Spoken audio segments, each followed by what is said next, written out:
오늘 우리에게 주시는 말씀을 통해 말씀의 참된 의미를 깨닫는 시간이 되시기를 바랍니다.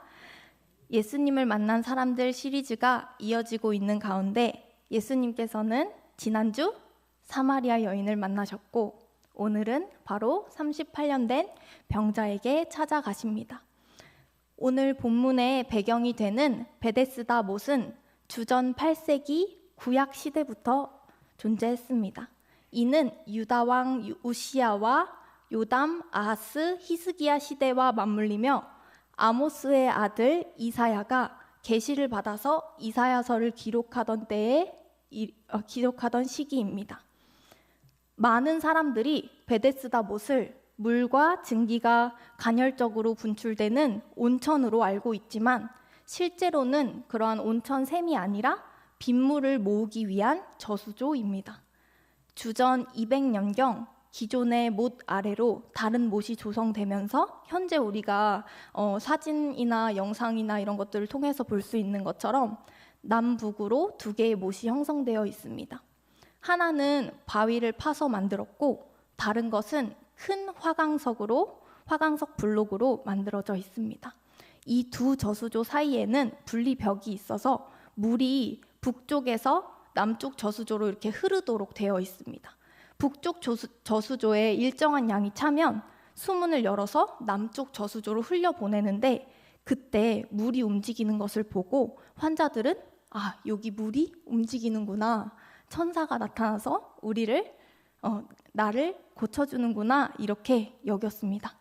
요한복음 5장 2절에서는 베데스다 못이 양문 곁에 있다고 기록되어 있습니다. 양문이라는 이 명칭이 붙게 된 이유는 이곳 근처에 양이나 염소 등을 사고 파는 그러한 시장이 있었기 때문입니다. 구약 성경의 히브리 원어로는 양문은 샤르 하손이라고 하고 이 단어는 느헤미야에서만 3번 등장합니다. 여기서 손이라는 이 단어는 양뿐만 아니라 원래 염소나 작은 가축의 전반을 가리키는 말입니다. 하지만 염소의 문이나 작은 짐승들의 문보다는 아무래도 양의 문이 더 친숙하고 또 예수 그리스도를 또 연상케 하기 때문에 우리에게 조금 더 친숙하게 다가오는 것 같습니다. 그렇기 때문에 이렇게 번역을 했지 않았나 생각해 볼 수 있습니다. 베데스다 연못은 양못이라고도 불렀으며 베데스다라는 이 명칭의 정확한 의미는 사실 확실하지 않습니다. 대체로 자비의 집, 그러니까 베트, 헤스다. 베트는 집이고 헤스다는 자비라는 뜻인데요.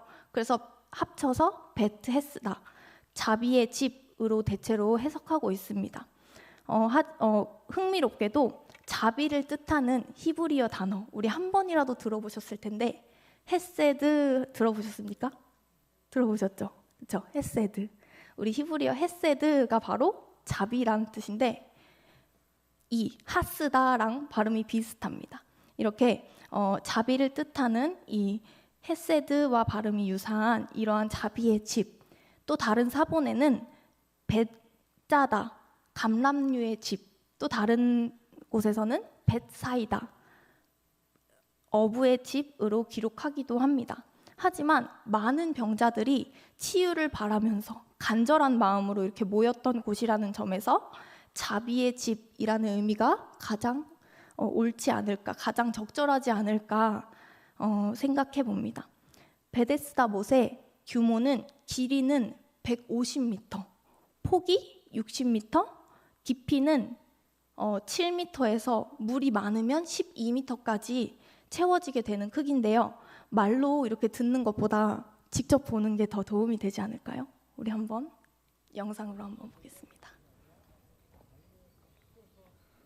네, 이 영상은 지난 2023년에 제가 학교 졸업 여행으로 이스라엘에 방문했을 때 직접 찍어온 영상입니다. 그래서 이렇게 영상에서 보는 것과 같이 굉장히 깊고 넓은 그런 크기의 못을 볼 수가 있습니다. 그래서 직접 내려가서 확인도 해보고 또 맨 지하까지도 내려가 봤는데요. 굉장히 좀 악취가 나더라고요. 안에 이렇게 물이 고여 있는 곳이 있어서 그런지 악취도 나고 좀 지금은 물이 말라 있는 상태로 그렇게 있는 것을 보게 되었습니다. 현재는 이스라엘과 이 하마스의 전쟁으로 인해서 이스라엘에 더는 이제 우리가 안전하게 들어갈 수 없는 상황이기도 합니다. 며칠 전 뉴스를 통해서 접한 소식에 의하면 휴전 연장 합의가 난항을 겪고 있다는 그런 소식을 듣게 되었습니다. 참 안타까운 일이 아닐 수 없습니다. 속히 전쟁이 종식되고 다시 성경의 땅에 자유롭게 방문할 수 있는 날을 고대합니다. 우리 성도님들도 성경의 땅에 직접 가서 성경에 나온 그러한 장소들을 꼭 보실 수 있는 기회가 있기를 소망합니다. 오늘 본문으로 돌아가 보면 3절 후반과 4절이 괄호로 묶여 있는 것을 볼 수가 있는데요. 제가 읽어드리겠습니다. 물의 움직임을 기다리니 이는 천사가 가끔 못에 내려와 물을 움직이게 하는데 움직인 후에 먼저 들어가는 자는 어떤 병에 걸렸든지 낫게 됨이러라. 대한성서공회에 새한글 성경을 새롭게 번역을 했는데요. 이 부분에서 새한글 성경에서는 이 부분을 아예 생략을 했습니다. 정말 천사가 물을 움직이게 했다기보다는 베데스다 못에서 병자들이 치유받기를 기대하며 기다렸다는 사실을 보다 자세하게 설명하기 위한 그러한 추가적인 주석으로 보는 것이 더 바람직한 것 같습니다. 그렇다면 베데스다 못이 신비한 이런 간열천, 온천도 아닌데 단순히 빗물을 모으는 그런 저수조 같은 저수조였다면 대체 왜 병자들이 이토록 간절하게 이곳에 모여서 병 낫기를 기대하고 있었던 것이겠습니까? 우리가 영상에서 방금 보았다시피 베데스다 못은 어떻죠? 굉장히 깊죠? 깊고 비가 오지 않아서 마르는 시기에는 위에서 보면 거의 낭떠러지에 가깝습니다. 이러한 낭떠러지에 가까운 이런 못에 사람들이 모인 이유는 해당 장소가 바로 앞에서 설명한 양과 염소를 사고 파는 이 시장과 관련이 있기 때문이라고 볼 수 있습니다. 당시 유대인들은 시장에서 파는 이 양과 염소, 다른 짐승들을 구입한 후에 성전으로 가져가서 하나님께 번제를 드리고 하나님께 예배했는데요. 그런데 그 제물을 드리기 전에 먼저 이 베데스다 못에서 깨끗하게 이 짐승들을 씻었다고 합니다. 가축들을. 이곳에서 정결 예식을 마친 후에 성전으로 이동하는 것이 아주 자연스러웠을 것입니다. 이러한 이유로 병자들도 자신의 몸을 이곳에서 깨끗이 씻고 때때로 물이 움직이기를 기다리며 자신들이 치유되기를 간절히 바라지 않았을까 하는 생각입니다. 이는 단순한 추측이 아니라 유대 문헌에서도 찾아볼 수 있는 기록입니다. 따라서 요한복음 5장 3절 후반과 4절은 병자들이 지푸라기라도 잡고 싶은 그 심정으로 간절한 마음으로 기다렸음을 강조하는 표현입니다. 수많은 병자들이 자비의 집이라고 불리는, 어쩌면 자비의 집이라고 그렇게 부르고 싶은 그곳에 모여서 자신들의 병이 낫도록 자신들의 병이 낫기를 그렇게 몸을 깨끗이 씻으며 또 정말 간절한 마음으로 계속해서 물의 움직임을 기다렸습니다. 이곳에는 헤롯 대왕이 세웠다고 전해지는 5개의 행각이 있었는데요. 낮에는 태양의 뜨거운 열기를 피할 수 있고 밤에는 찬 이슬로부터 몸을 보호할 수 있는 이러한 장소였습니다. 그곳에는 많은 병자들, 앞을 볼 수 없는 사람도 있었고요. 다리 저는 사람도 있었고요. 혈기 마른 사람들이 그렇게 누워서 희망을 기다리며 마지막 희망을 걸며 그곳에 마지막 희망을 걸며 기다렸습니다.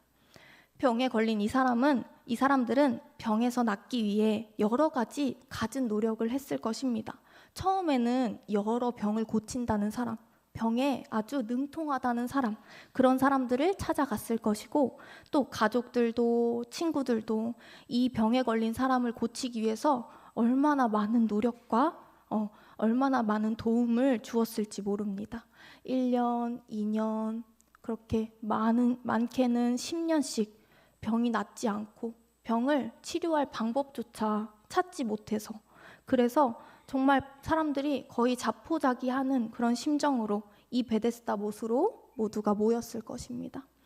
저도 오랫동안 몸이 아파서 고생했던 경험이 있어가지고 이러한 심정을 조금은 이해할 수 있을 것 같습니다. 다는 이해하지 못하지만 아주 저도 유명하다는 병원을 찾아가서 막 치료도 받아보고 또 막 재활치료도 받아보고 막 이것저것 정말 몸에 이렇게 좋다는 음식들도 먹고 운동도 해보고 여러 가지를 했는데 정말 너무 아파서 어쩔 때는 너무 무기력해서 그냥 침대에 가만히 누워서 하염없이 눈물만 흘렸던 적도 있었습니다.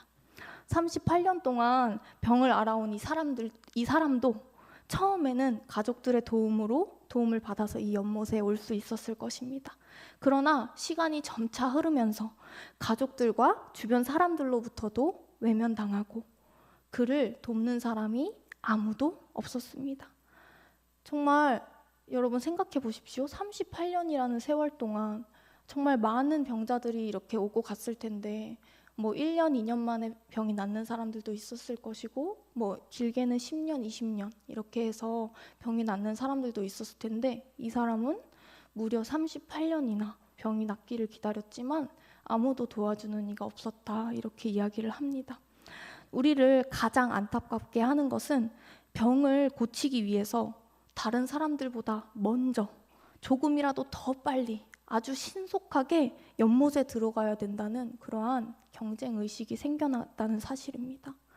그래서 여기가 정말 이 못이 사람들의 병을 낫게 하는 것, 낫게 하든지 낫게 하지 않든지 사실 그게 중요하기보다 이 사람들은 정말 병을 낫기 위해서 간절한 마음으로 왔지만 결국에는 내 병만 낫기 위해서 서로 경쟁하는, 계속해서 남보다 먼저, 남보다 빨리, 내가 더 빨리 먼저 들어가야 병이 나을 수 있다는 이러한 경쟁의식 속에서 이 병자는 38년을 보냈을 것입니다. 이들은 사람들로부터 버림받았을 뿐만 아니라 스스로의 능력으로는 결코 치유될 수 없는 사람들입니다.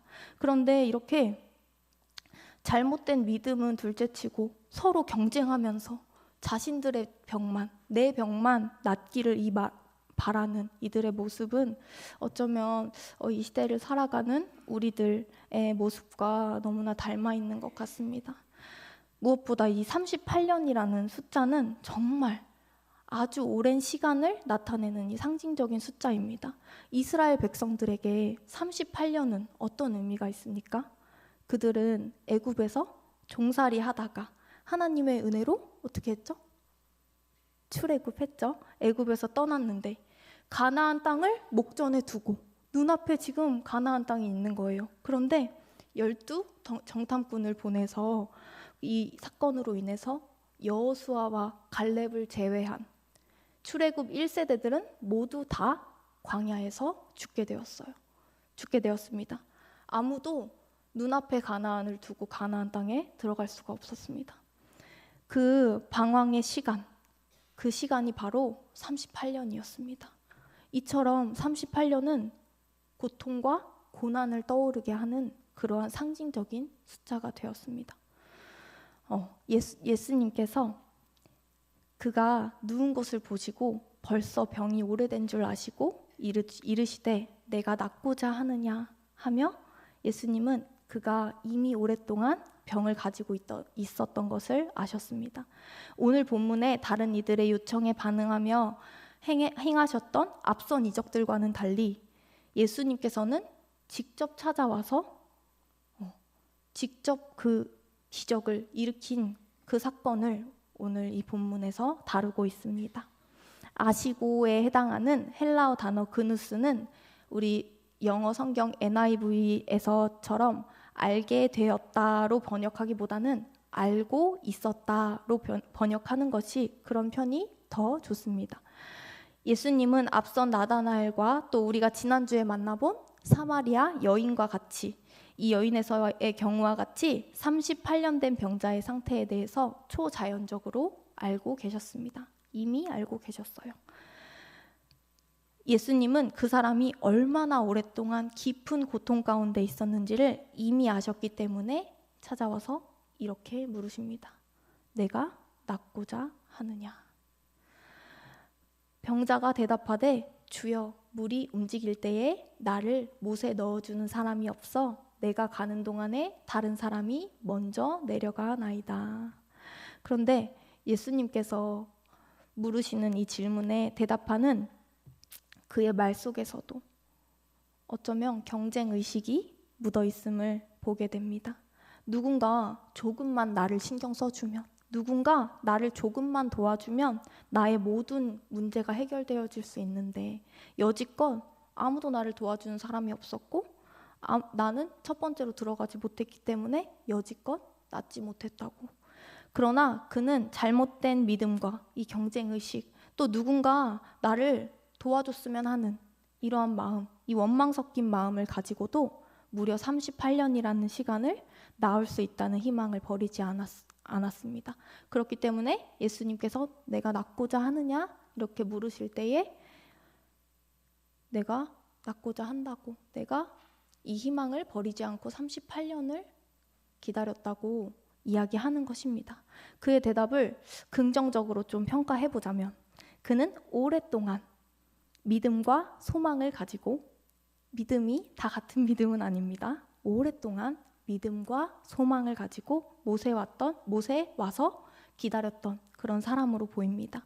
그리고 아주 오랜 시간을 나타내는 38년이라는 이 세월 앞에서도 자신의 병이 낫고자 하는 이 열망, 이 소망은 사라지지 않고 예수님과의 예기치 못한 이 만남 가운데 자신의 열망을 충분히 드러냈습니다. 예수님이 이렇게 그에게 질문한 이유는 무엇이었을까요? 무려 38년이라는 시간을 보냈는데 당연히 낫고 싶죠. 당연히 38년이란 오랜 시간을 고통과 고난 가운데 있었는데 당연히 너무도 당연한 질문 아닙니까? 물어볼 필요가 없는 질문 같아 보이지 않습니까? 그러나 예수님은 그에게 직접 확인하십니다. 직접 너는 낫고자 하는 간절함이 있느냐? 너는 정말로 낫고자 하느냐? 주님은 우리에게 이 38년 된 병자에게 찾아오셔서 물으셨던 것과 같이 동일한 질문을 우리에게도 하고 계십니다. 저에게도 이와 같이 잘못된 믿음과 원망으로 인해서 모든 것을 포기하고 싶었던 때가 있었습니다.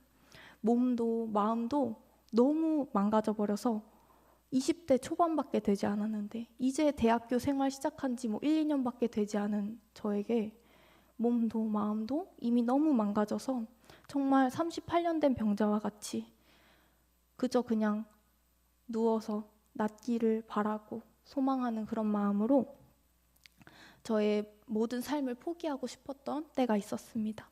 그런데 이렇게 예기치 못한 때에 예수님께서 저를 찾아와 주셨습니다.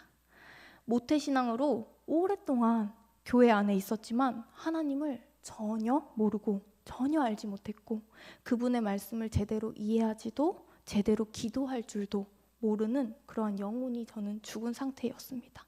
그러한 저에게 찾아오신 것입니다. 성경은 하나님 나라에 대한 갈망이 있는 자들을 하나님께서 찾아가서 만나시고 또 예수님께서 그런 사람들을 찾아가서 은혜를 베푸시는 모습을 보여주고 그게 대부분 일반적입니다. 그러나 오늘 본문의 38년 된 이 병자는 예수님을 전혀 알지 못했고 자신이 나았는데 자신을 고쳐준 사람이 누군지도 몰랐던 이러한 또 헛된 믿음에 사로잡혀 있는 그러한 모습까지 우리 성경을 통해서 보게 됩니다. 그렇다면 예수님을 전혀 몰랐고 하나님 나라에 대한 소망, 열망 이런 거 전혀 눈을 씻고 찾아봐도 볼 수 없는 사람인데 왜 주님은 이 사람을 찾아오셨을까요? 이에 대해 성경은 이렇게 답합니다. 우리 함께 읽어볼까요? 시작. 아버지께서 죽은 자들을 일으켜 살리심 같이 아들도 자기가 아멘. 이는 예수님이 살리시기를 원하셨기 때문이라고 말합니다. 그렇게 병자를 향해 예수님께서는 말씀하십니다. 일어나 내 자리를 들고 걸어가라. 주님은 지금도 우리에게 동일하게 찾아와서 말씀하십니다.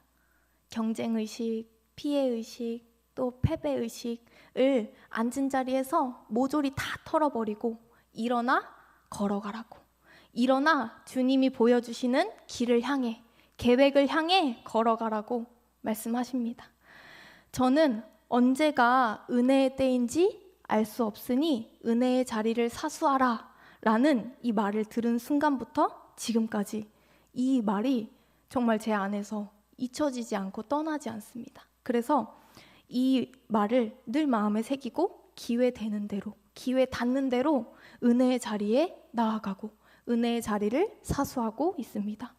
오늘 본문에 기적적인 치유와 회복을 경험한 38년 된 이 병자도 성전을 향해 걸어갔습니다. 병에서 고침받은 그는 만나고 싶은 사람도 아주 많았을 것이고 가고 싶은 곳도 정말 많았을 것입니다. 그러나 그는 병에서 고침을 받은 후에 제일 먼저 찾아간 곳이 성전이었습니다. 자, 아주 소망적인 이야기죠. 그런데 정말 이 사람은 하나님을 예배하기 위해서 성전에 제일 먼저 찾아간 것일까요? 우선 성전에서 그를 다시 만난 예수님이 하시는 말씀을 14절 후반절을 통해서 함께 보겠습니다. 보라, 내가 나았으니 더 심한 것이 생기지 않게 다시는 죄를 범하지 말라. 아멘. 예수님은 안식일에 이 사람을 고쳐주셨기 때문에 유대인들에게 문제가 될 것을 이미 알고 계셨습니다. 그렇다면 예수님께서는 처음에 자리를 피하셨을 때 그대로 그냥 떠나셨다면 아무 문제도 아무도 그 예수님을 찾는 사람이 없었을 것입니다. 그러나 굳이 다시 오셔서 그에게 조언을 해주십니다. 38년 된 이 병에서 나은 것이 그의 참된 삶의 변화로 이어지기 위해서는 이전의 삶으로 결단코 돌아가서는 안 된다고, 절대로 이전의 삶으로 돌아가서는 안 된다고 말씀하십니다. 38년 동안 이 병을 앓고 예수님께서 병을 고쳐주셨던 이 사람에 대한 이후의 이야기는 성경이 구체적으로 전하고 있지 않습니다. 그러나 우리 요한복음 오늘 읽지 않았지만 요한복음 5장 15절을 보면 그는 예수님을 고발하는 듯한 그러한 모습을 보입니다. 우리 함께 읽어볼까요? 시작. 그 사람이 유대인들에게 가서 자기를 고친 이는 예수라 하니라. 그는 안타깝게도 하나님을 예배하기 위해서 성전을 찾아간 것이 아닌 것 같습니다. 또한 사람들에게 단순히 자신이 누구로 인해서 병이 나았는지를 그 사실을 전달하려는 그런 순수한 의도, 아니면 내가 정말 병이 나아서 기뻐서 진짜 기뻐 뛰면서 성전에 가서 나를 고쳐주신 이가 바로 예수님이세요. 내가 이전에는 몰랐지만 지금은 예수님을 알고 예수님을 따라 살기로 했습니다가 아니라 오늘 본문에 보는 것과 같이 유대인들에게 자기를 고친 이는 예수라 하니라 이렇게 말하는 거죠. 이 사람은 예수님께 고침을 받은 여느 사람들과는 전혀 다른 그러한 다른 반응을 보입니다. 또한 이 사람이 유대인들이 예수님께서 안식일에 병자를 고쳐준 이 사실에 대해서 굉장히 분노하고 또 적대적으로 여기는 이 상황에서 그 상황에서 유대인들 이 사람들한테 가서 나를 고쳐준 사람이 바로 예수다, 예수님이다 이렇게 이야기하는 거예요. 이 사람은 여전히 자신이 낳은 것도 38년이라는 오랜 세월 동안 자신이 낳지 못한 것도 모두 다 전부 다 다른 사람의 책임으로 돌리고 있습니다. 누군가 도와주길 바랬지만 아무도 도와주지 않아서 가졌던 그 원망의 마음이 이제는 자신이 안식일에 어긴 이 행위에 대해서 책임지고 싶지 않아서 이 책임을 대신 예수님께서 대신 져주기를 바라는 이 회피하는 이 마음으로 변했습니다. 은혜는 우리의 노력이나 행위와는 상관없이 우리에게 값없이 또는 예기치 않은 때에, 우리가 예상하지 못한 때에 오지만 한 번 우리에게 임하면 우리가 뒤로 되돌아가는 거, 우리가 다시 뒤돌아 이전의 삶을 살아가는 걸 결단코 허용하지 않습니다. 은혜는 절대로 우리가 죄 짓는 삶을 그냥 두지 않습니다. 만약에 내가 은혜를 받아서 병이 낫고 삶이 이전보다 넉넉해졌어요. 그런데 다시 하나님을 몰랐던 때로, 하나님을 믿지 않았던 때로 돌아간다면 그건 정말 은혜를 받은 것이 아니라고 할 수 있습니다. 은혜는 그저 마음의 기쁨을 넘어서 심령을 변화시켜 근본적인 삶의 방향을 전환시킵니다. 죄악된 이 삶에서 떠나 하나님을 따르는 삶을 살아가게 하는 것입니다. 우리는 이에 대한 결과를 회심이라고 부릅니다. 회심은 회개 플러스 믿음인데요. 우리에게 이전과 완전히 다른 관점, 다른 시선, 그리고 다른 마음을 허락합니다. 그렇기 때문에 주님을 만난 우리의 인생은 새롭게 되어져서 다시 새로운 인생을 사는 것입니다. 이 자리 가운데 나는 이제 인생의 후반부를 걷고 있는데 다시 산다는 게 무슨 말이지? 하시는 분들도 계실 수 있습니다. 하지만 예수님을 만난 우리들은 날마다 매일이 새로운 삶이요, 새로운 하나님의 인도하심을 따라가는 그러한 삶입니다. 그래서 우리가 가는 곳, 생각하고 말하는 것, 그리고 행동하는 모든 것까지 이전과는 분명 다른 삶을 살아가게 되는 것입니다. 예수님을 진정으로 만났다면 성전을 중심으로, 그러니까 지금으로 말하면 교회를 중심으로, 하나님을 중심으로, 또 우리 하나님께서 허락하신 가정을 중심으로 새롭게 사는 인생임을 기억해야 합니다. 하나님께서 주신 값비싼 이 은혜를 값싼 은혜, 공짜 은혜로 바꾸지 마십시오. 예수님께서 찾아와 만나주셨다면 이제는 다시 죄를 범하지 말고 돌이켜서 이전의 삶에서 완전히 벗어나십시오.